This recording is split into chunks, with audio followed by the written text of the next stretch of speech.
We will be returning to our previous discussion on Project Zambia with weekly contributor Nina Shabazz Muhammad, who interviewed Next Level Development CEO Justin Kareem Muhammad to give us an update on his current project that is working towards building a space that will allow for us in the Black African diaspora a community within our ancestral homeland, as well as building an economic engine by which to do so. For this topic, our weekly contributor Nina Shabazz Muhammad is back to give us her interview with Justin Kareem Muhammad from Next Level Developments. Greetings, sister.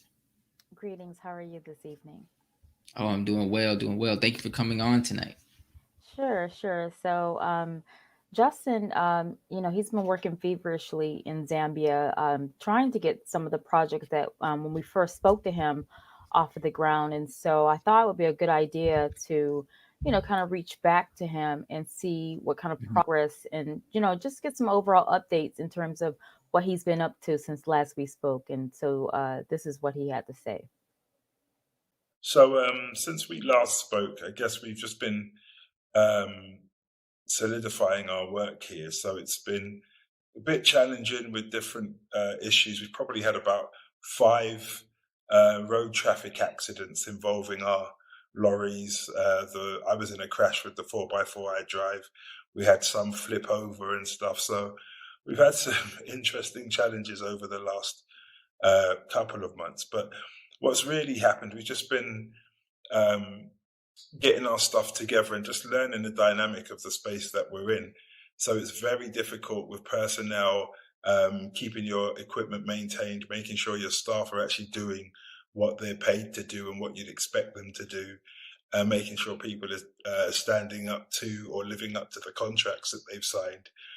So there's been a lot of that. But it's just part and parcel of the job, so that's what we have to do.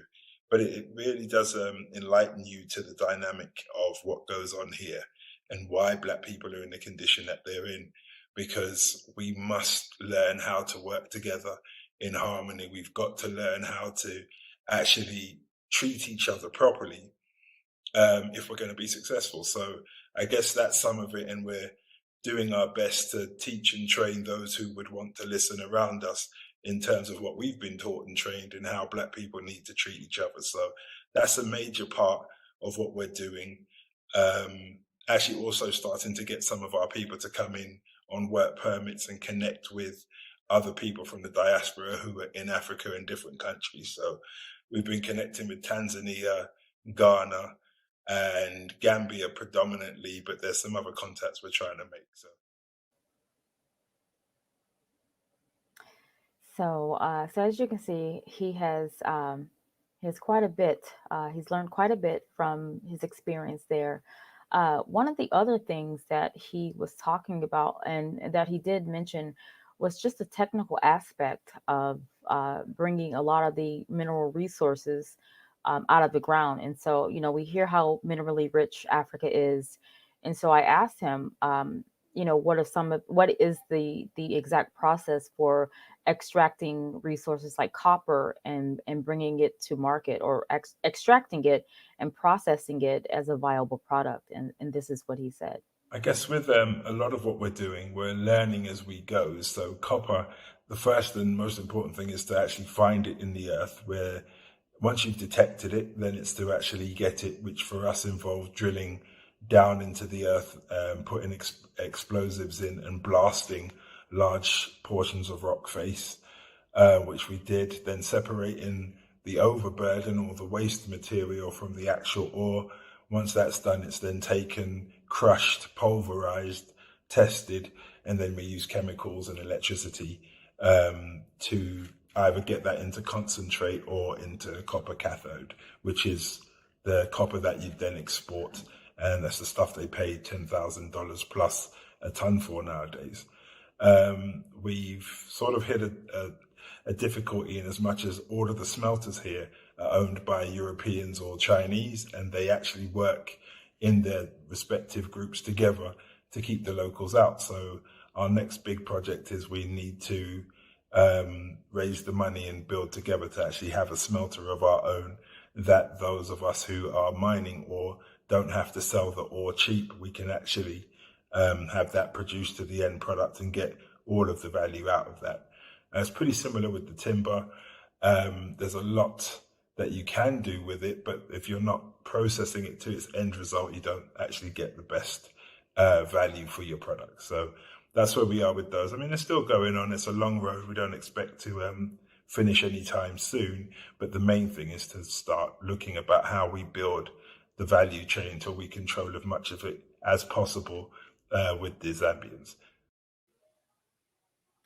So I kind of wanted to ask him because I know initially we wanted to paint a rosy picture, and we think of Africa as a beautiful continent as it is. He did mention some of the things that he had to learn the hard way, and just how his perspective had changed, and how he could have probably better prepared once, if he had known what he was up against, how he could have prepared. And so we did have a nice discussion on some of the lessons learned, and how he intended to move forward from all of the lessons that he has learned since being on the ground there for about a year. And this is what he was saying in terms of what he has learned in this past year. What have I learned? The first thing, all skin folk ain't kinfolk. And I guess it's really difficult sometimes when you come to actually work and grow and build with your own people, that generally that will be the first challenge to overcome, the first to actually handle you disingenuously or dishonestly. So all skin folk ain't kinfolk, and everything has to be checked, double checked, triple checked. Everybody who says they're a mechanic isn't a mechanic. Everybody who says they're a builder or they work in construction, even if they turn up with documents, isn't in construction. And everybody who says they can drive a truck just because they have a license doesn't mean they can drive a truck. So we actually incurred quite a lot of damage on one of our big trucks because one of the guys who we were considering employing on his test drive destroyed our gearbox, it seems. And I think I wasn't at the test, and that's another thing. You've got to be there all the time. But just using, I guess he was changing the gears without using the clutch. But anyway, it caused a lot of damage, whatever it was. So yeah, everybody isn't what they seem, and everything needs to be verified again and again and again and again. And I guess that's the main lesson. You just need to be there. You need to check everything, and you need to be there. So that kind of goes in with the last thing that I did ask him before he had to run. I wanted to know, like, what would he do differently, given the fact that if he could, look into a crystal ball, and given everything that he's experienced, the car accidents, because they have incurred quite a lot of damage, and they've lost quite a bit in terms of expenses just from negligent drivers, negligent operators, and that sort of thing. And so, I wanted to know, like, anyone who is thinking of going over there, I thought that they should be aptly prepared. And this is what he said when I asked him if you could do something different, or what would you do differently, given everything that you've experienced. And this is what he said. I guess we're changing it and doing things differently all the time based on what we learn. So recently, what we had decided as a group was the next thing is just to shut down as many projects as we can. So we had certain projects that we were working with. We partnered with Zambians, and we were like, okay, you go and do what you're doing, and we'll support you from the back. That we're not doing anymore. So now we actually have to be right there. So if we can't physically have somebody move into that zone, move onto that piece of land and live there, then we're not actually going to do it. So we pretty much are just taking our operations to stuff we can manage with the personnel we've got on the ground, and then we'll grow our personnel as and when more people come. So that's why our main focus now is having more of these fact-finding trips, these investment tourism trips, and just really opening the doors to have people come all through the year, see what we're doing, discuss with them how they could fit in, how they could help, and how we could help them if they want to repatriate to Zambia or to Africa. And also we're building a new platform called fishingrod.fund, where we're actually going to be showcasing a lot of that stuff. So I think we're hopefully trying to launch that in the next month or so. But once we do, it will allow people from the comfort of their own home before they arrive to see what kind of opportunities are here, what kind of things they'd want to get involved in, what kind of things they would like to help support, invest in, maybe start studying, or even bring skills they already have to get that done. But pretty much anything you want to do in the States or in the UK, you can come out here and we can get it started in a favorable way, especially if we work together and take the best of what we've learned over the last year to do that. So yeah, that's pretty much from here. That's what we've got to do. And I think that's where we're going. Just with what we've learned, we just have to be a lot more cautious. Interesting. That's some interesting information on that update from our brother there. I can definitely see that he has experienced a few troubles that comes with, would assume that comes with urban planning and urban development. Yes, it comes with development in general. I think a lot of, initially when I spoke to him to catch things up, he said, I'm afraid it's not, rose-colored glasses. I said, no, I just want you to tell us, what the real deal is, Right. because we want our viewers, we don't want to paint a picture that's not fully representative of what's, some of the hardships and difficulties that you're experiencing, because we want people to be prepared for whatever it is that they encounter. Right. One of the things that a next level development wanted to do in terms of creating industry is that just as a people, we've been more consumers than anything else. And we haven't been the producers, the processors, the distributors of goods and services, especially from a raw sense, taking it out of the ground, processing it, and basically controlling the entire operation. Right. And anyone who's wanting to repatriate, you can't go there thinking that, oh, I'm going to just get a job. Unless you're already fully employed, you work from home, you own a business that you can, that gives you the ability to be anywhere, like with a laptop, then Right. you're going to have to create a job. And so the vision of like next level development is to have processes, jobs, industry in place so that when they do decide to repatriate from the diaspora, they will have the economic engine by which to do it. But yeah, as he alluded to, there has been a lot of mishaps. We saw that beautiful image of Zambia Right. when we first started the segment, but it takes a lot for things to actually become that beautiful. Yeah, I definitely could assume so. I mean, with all the bumps in the road, it's still beautiful to see that he's pulling together his resources with other people in the community as well, and attempting to build something of our own. Back in Africa, that's just definitely a beautiful thing to watch, and I hope that we can get some more updates from our brother as well. Absolutely. He wants to come on at least once a month just to give updates, to provide the status in some of the projects, because, as he mentioned before, we're being left out of a lot of things. And so that's why, our unity, coming together, working together to make sure these projects, go to the finish line.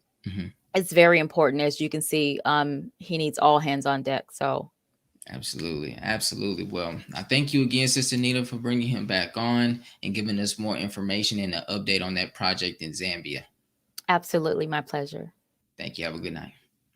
Let's pause for announcements from our sponsors. When we return, we will again be joined by Sister Meshia and Brother James Clark from Konnecting Conley Urban Gardens. We'll be right back. Be a part of the force that powers truth in journalism. Go to nnvnews.com/donate.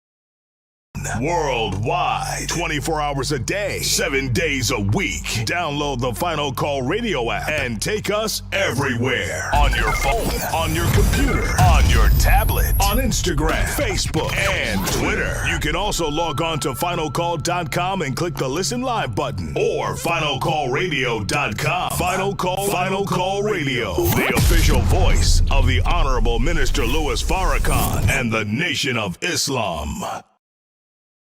Please share your thoughts with us in the comment section below. Follow us on social media at NNV News, and please subscribe to our YouTube channel at National Network View. I am Anissa Muhammad with nnvnews.com.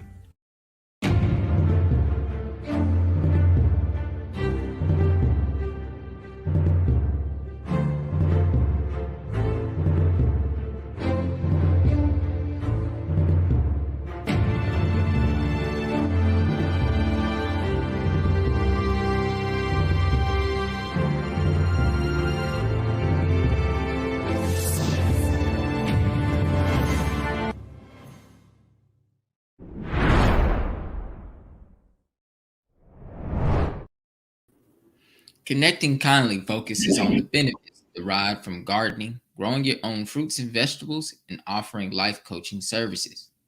Joining us from Connecting Kindly Urban Gardens is me.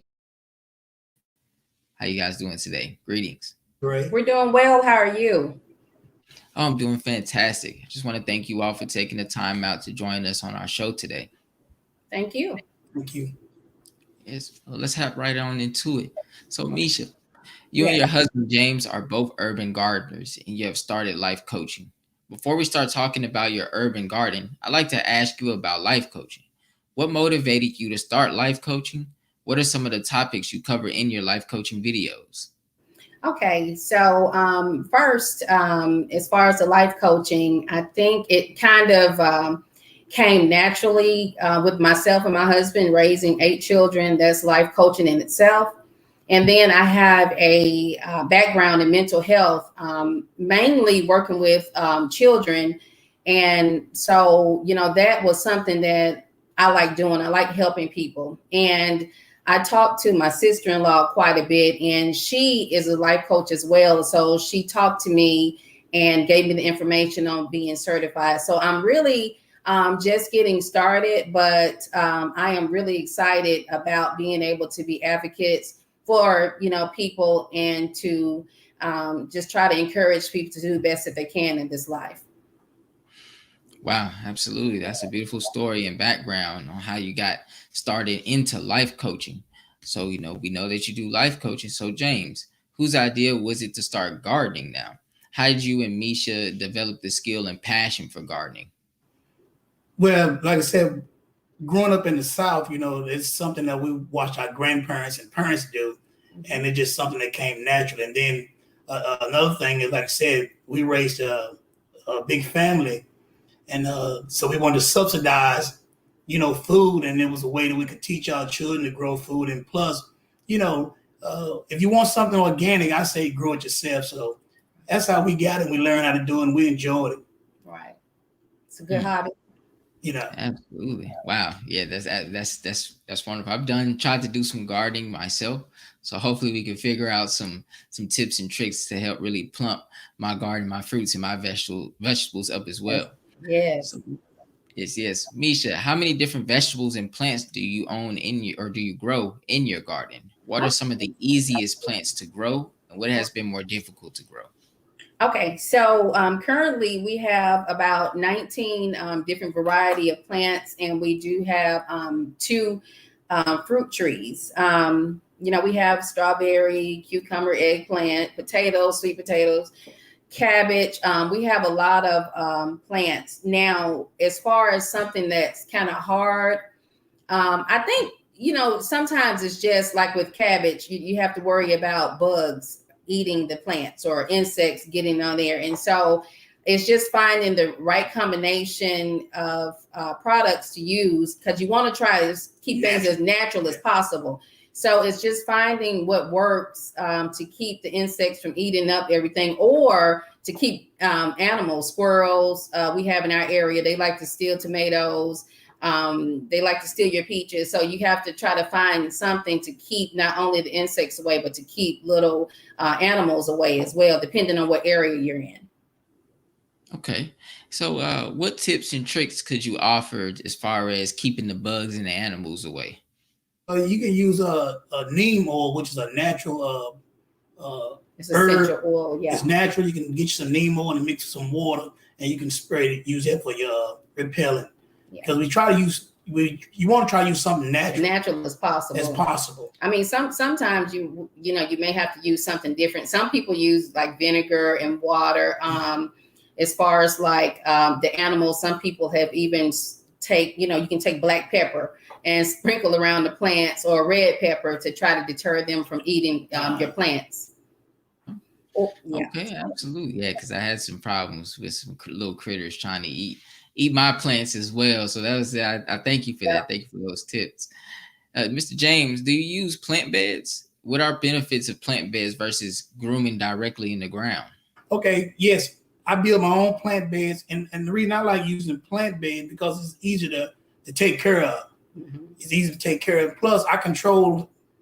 A lot of time when you plant in the dirt in your own yard, you don't know the pH level of the dirt, and you don't know the nutrients that's in the dirt. So a lot of times I build my own beds.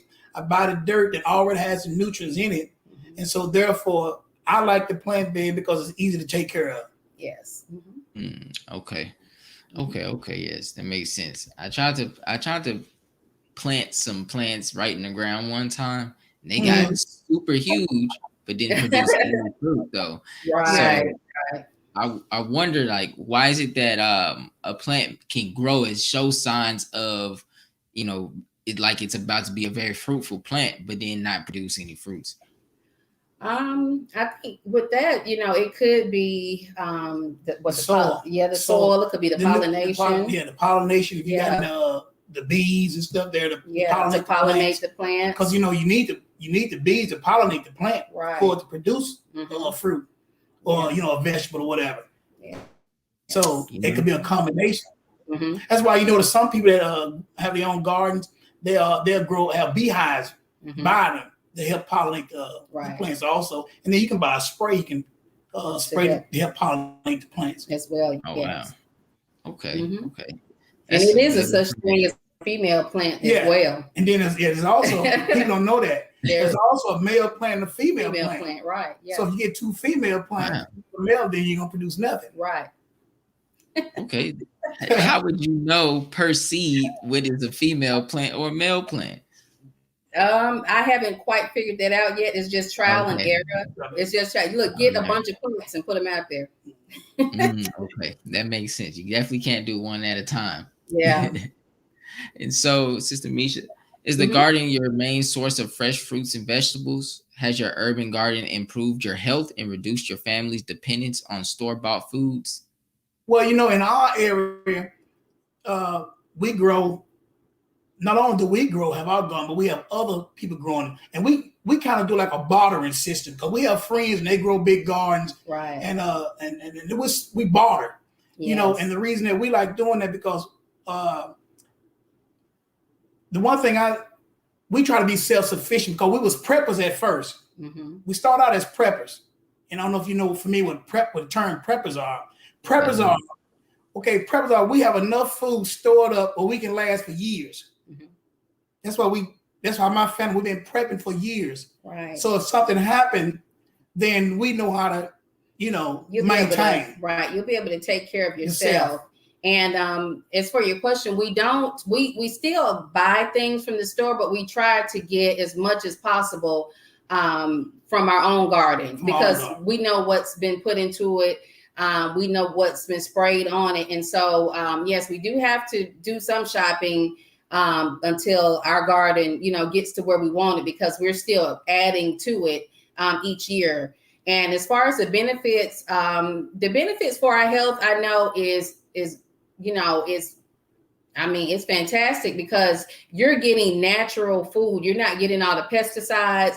You're not getting all the even germs from people touching GMO, all over there. Yeah. You're not eating the GMO products that's being produced with the, because most of the food nowadays, you have to be careful with the GMO Right. And then genetically modified food. Yes. And you know that it's real food. Yes, real food. Plus, you want to get heirloom seeds. And that's very important right now is heirloom seeds because, most people that don't realize that heirloom seeds are getting hard to find. Right. So therefore, when you grow a garden, you don't eat all your produce. You take some and you save some for seeds. Like I have watermelons that I grew last year and I used the seed this year to grow. So I'll never be able to run out of seed because to me, this is my own personal opinion. I think, people always say money is powerful. I think in the future, whoever has heirloom seeds is going to be able to control it. It's going to be in power because, without food, you can have all the money in the world, but if you don't have food, it's nothing. Right. So heirloom seeds are very important. I think seeds, and that's why you notice a lot of these elite people, that's what they're doing. They're storing up seeds because seeds are going to be very hard to come by in the future. Mm-hmm. Wow. Heirloom seeds, which are, heirloom seeds are seeds that can reproduce itself. Right.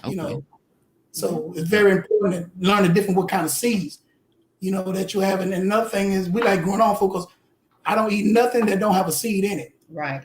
Mm-hmm. Respect. Absolutely. Same. Likewise. And so just real quick before we go to the last question, because how would you find a seed out of a leafy vegetable like romaine lettuce or cabbage, like to reproduce it? Yeah, now that's a tough one. That's a tough one because actually the plants that we planted this year, we were able to buy the heirloom plant, but you can buy seed. If you can go to like a Lowe's or something, they do sell a seed. But make sure it's heirloom. But you want to make sure it's heirloom. So as far as like me seeing my cabbage seed, I haven't done that, but my goal is to go and purchase as much as I can of the heirloom seed to put up for years to come. Now my watermelon seeds, we have those stored up. Mm-hmm. I have my green seeds. I have those stored up. I have enough seeds. Certain plants, I have enough seeds stored up for years, so I don't have to go and purchase them. I already have my own. Right. And I just, as I grow, I store them up, so I always be able to have those plants to continue to grow for years to come. Right. And I can pass them on to my grandchildren. Mm-hmm. Awesome. Well, for the last question here, how can we reach you to learn more about Konnecting Kindly Urban Gardening and your life coaching? Okay. So you can actually just do a search in YouTube, and it's Konnecting Kindly. That's spelled with a K because I like to connect with people. That's KONNECTING, kindly with a K, KINDLY. We do have the YouTube channel there, and then you can also send an email to connectingkindly@gmail.com to get in contact with us that way as well. We do encourage people to like and subscribe on the videos. And now it is a mixture of, family-oriented videos for positive, uplifting, and encouragement. So they're kind of mixed in there. But soon I do plan on just doing one particular channel for podcasts and information that gears more towards just a life coaching in itself and not be so mixed up. There you have it. Thank you guys for joining us today and sharing that wonderful information. I know I learned a lot, and I'm sure our viewers did too. I hope you guys have a wonderful rest of your night. Thank you. Thank you. Thank you all for joining us today and tuning into National Network View News. Please share your thoughts with us in the comment section below. Follow us on social media at NNV News. And please subscribe to our YouTube channel, NNV News. This is Tariq X with National Network View News. I wish you all peace, blessings, and well-being. Good night. Be a part of the force that powers truth in journalism. Your support helps to combat false media. Cash App, NNV News. Asiatic Minds, online education, helping our children to discover their God-given skills, gifts, talents, and passion that will allow them to see their greatness as well as the greatness of our people. And upon discovering that greatness, infusing them with the desire to use it for the betterment of themselves, their families, our people, and the world. Classes begin September 1st. To enroll, visit AsiaticMinds.com. This is Sister Sajda Muhammad. We are proud to announce that the Sajda House commemorative Elijah coins are finally here. This priceless heirloom, made from recycled copper from the messenger's home, is now available at sajdahouse.com. Greetings from National Network View. This week's Final Call cover story headline is A Call to Action. Children's Health Defense files petition for Food and Drug Administration to remove experimental COVID-19 vaccines from the market immediately due to reports of more deaths and injuries. This FCN volume number 36 edition middle page article is a message by the Honorable Minister Louis Farrakhan entitled, Blacks must no longer be a consumer nation. We must change to survive. To read more, subscribe to FinalCallDigital.com and tune in to the all-new Final Call Radio. This is the NNVNews.com Final Call cover report. Please make sure you leave your comments and questions in the comment section below.